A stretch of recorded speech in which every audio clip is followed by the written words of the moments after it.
All right, I'm back with Dr. Karen Strange, part two, and wonderful conversation earlier around Dr. Skinner's Mhm. pyramid of intimacy.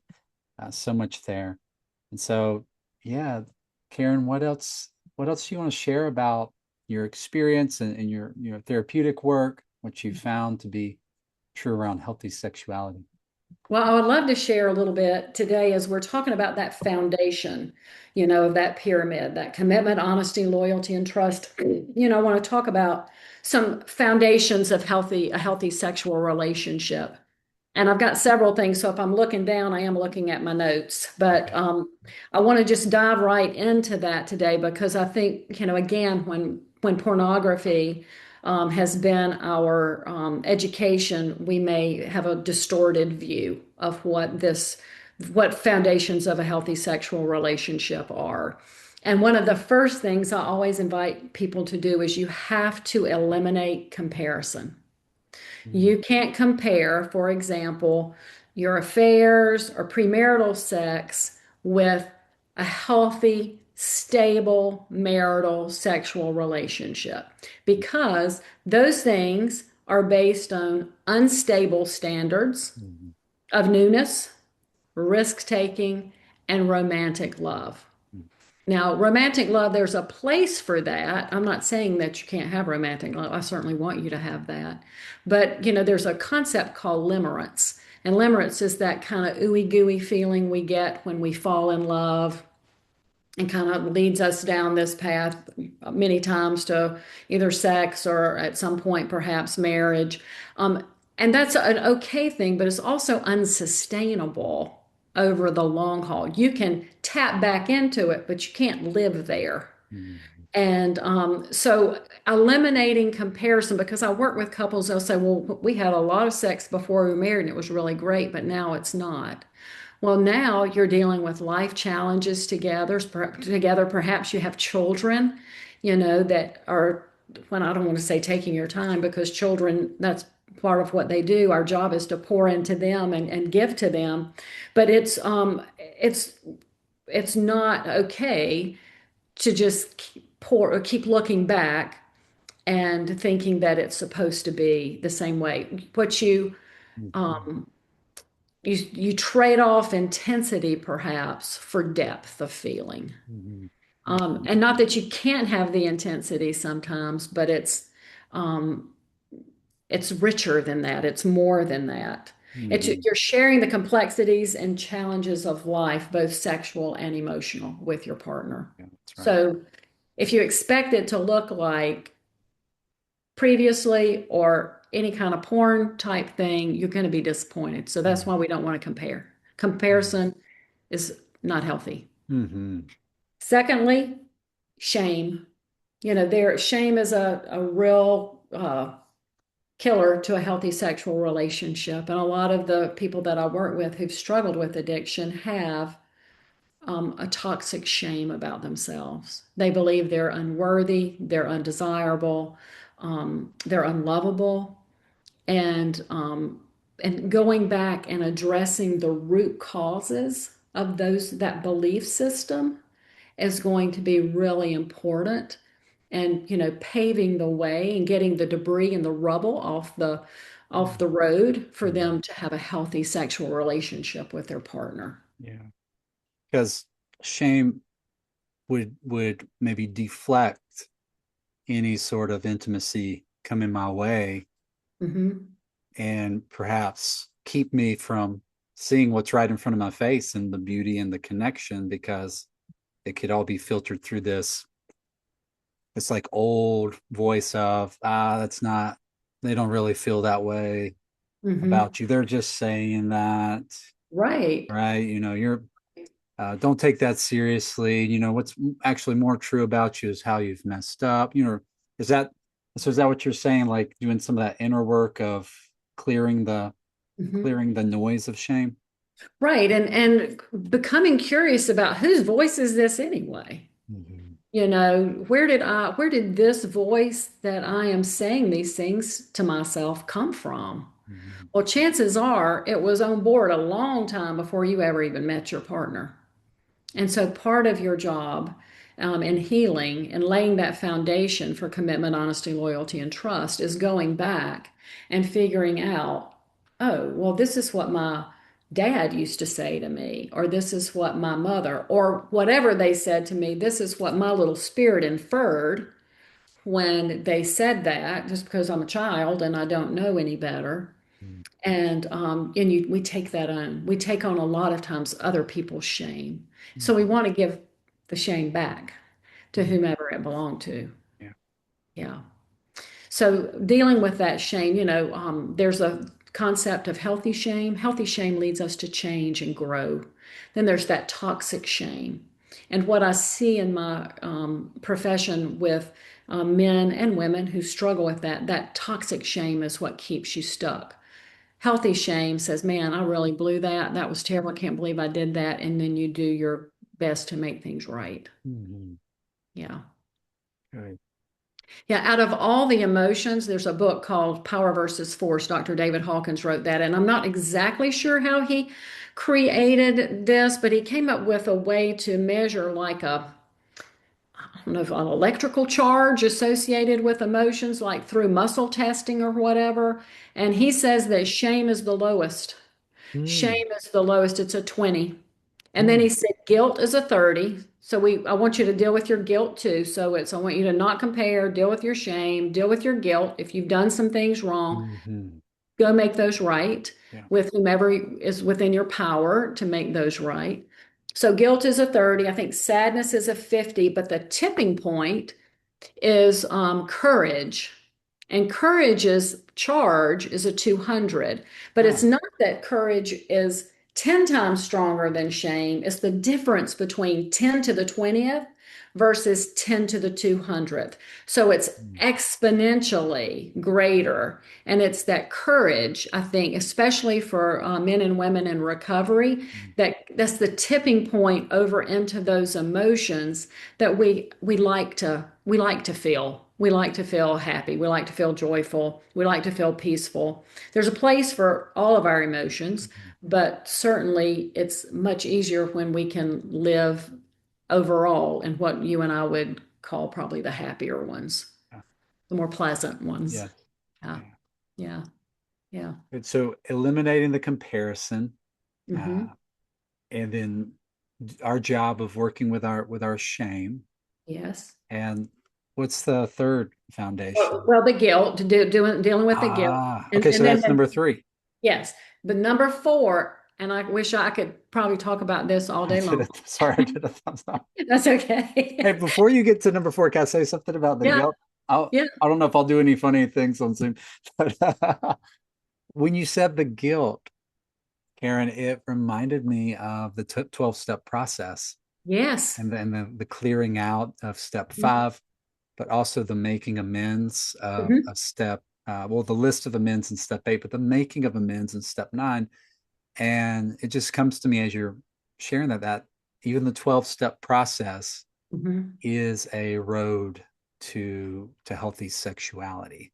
Yes. Like in clearing that clutter, Mhm. clearing the clutter of that guilt, I'm Mhm. more available, I'm more open. There's more of me here, to be Mhm. present with. I don't have that weight here, that Mhm. I'm carrying into the relationship. So Yes. yeah. Yeah. Yep. So number four is resolving your anger. Ooh. If you are angry about things and it comes out sideways at your spouse or your children, that is probably one of the most devastating, detrimental um, things in a marital relationship. I see that a lot with addiction because they don't know how to manage emotions. And so a lot of times they just default to anger. Hmm. But, trying to figure out what is it I'm really even angry about? Hmm. And, what is it? Maybe, you say a snarky remark towards your child because they spill their drink at dinner or something. Well, we've all spilled our drink at dinner.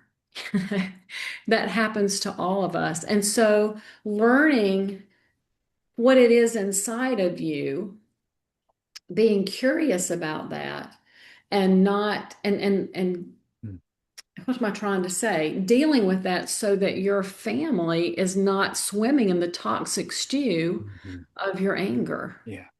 Yeah. So to expand, and see if this sounds right, Karen, to expand my window of tolerance. There you go. Yes.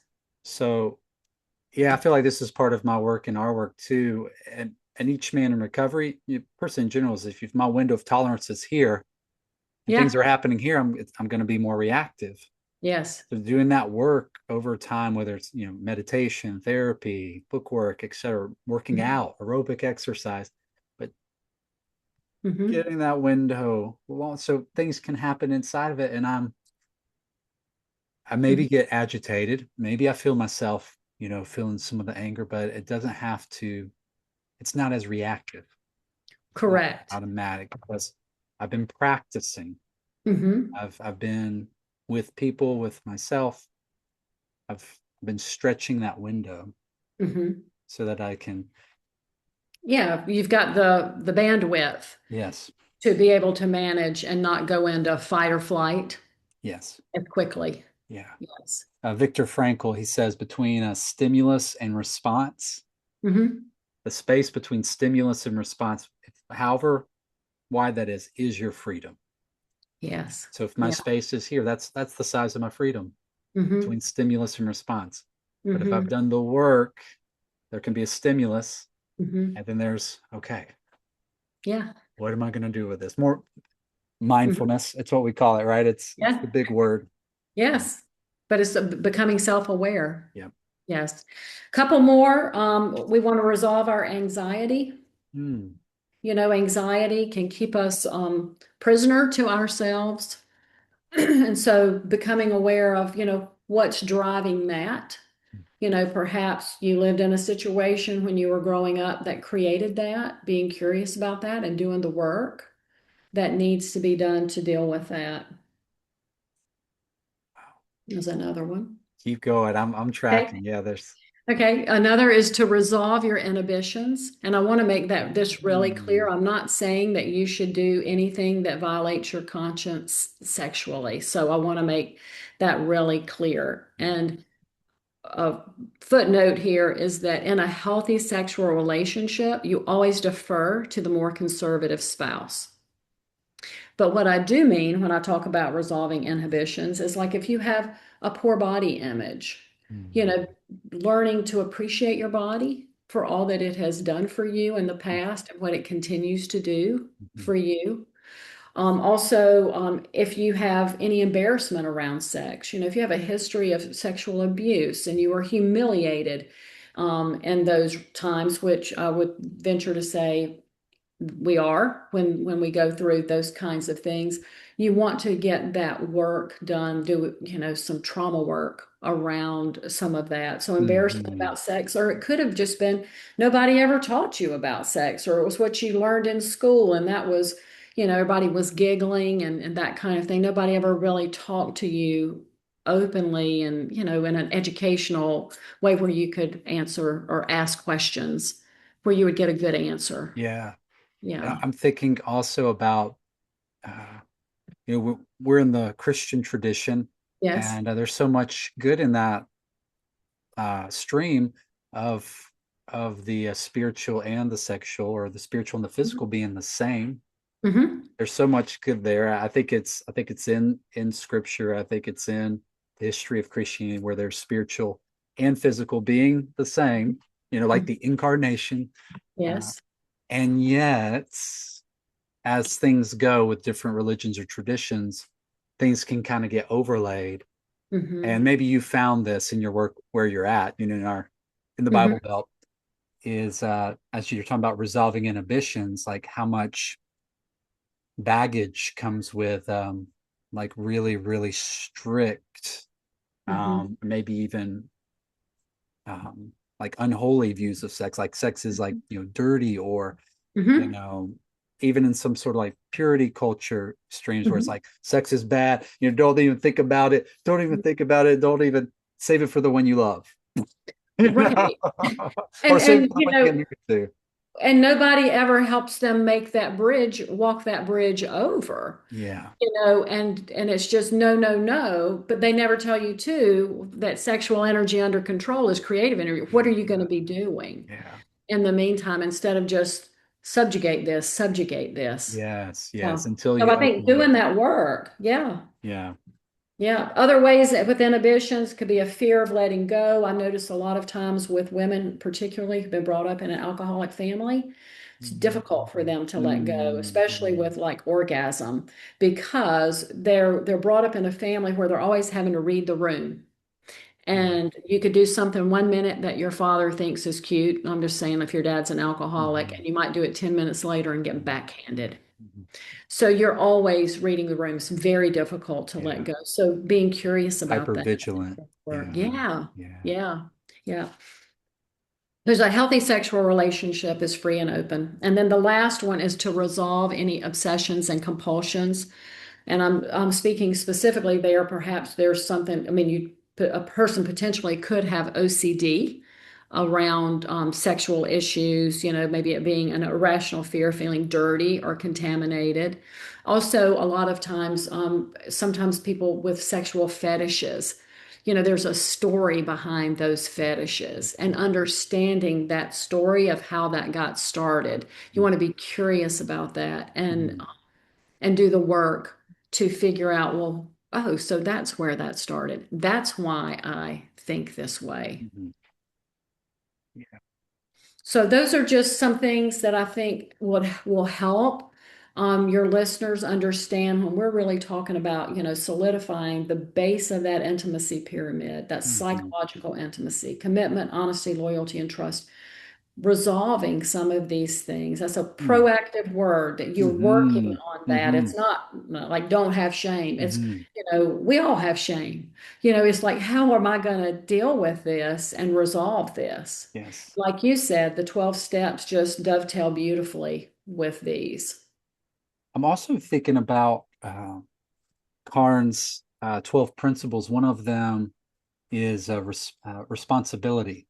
Hmm. And again, I'm coming at this work through the lens of men that I work with, and maybe this sense of, oh, whatever's happening in their sexual relationship is the partner's fault, Hmm. or so and so doesn't want sex as much, or you know maybe this easy blame to say, oh, it's because of my partner that they, blah blah blah blah, blah, this and that.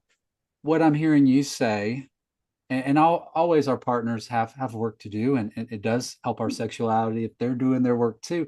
Absolutely. And also, I hear a like a responsibility Hmm. for to like the men I work with. Like, there's so much you can do Yes. to improve your sex life, regardless of Hmm. how much work or your partner's doing. There's so much just on your side of the street. If you're working through your shame, working through your guilt, working through your anger, who knows? Who knows Hmm. what that would mean? Yes, and taking Sherry Keffer I can't remember what she calls it, but Dr. Sherry Keffer talks about that taking responsibility for ourselves is the antidote to victimhood. Instead of us always Mm, being at the effect of our past, taking responsibility for how I can move forward and grow is yeah. important. Mm, yeah. Mhm. That's a Mhm. great place to end. Yeah. Thank you, Karen. Thank you, Matt, for having me. What a pleasure and privilege. Yeah. Be well. You too. Bye bye.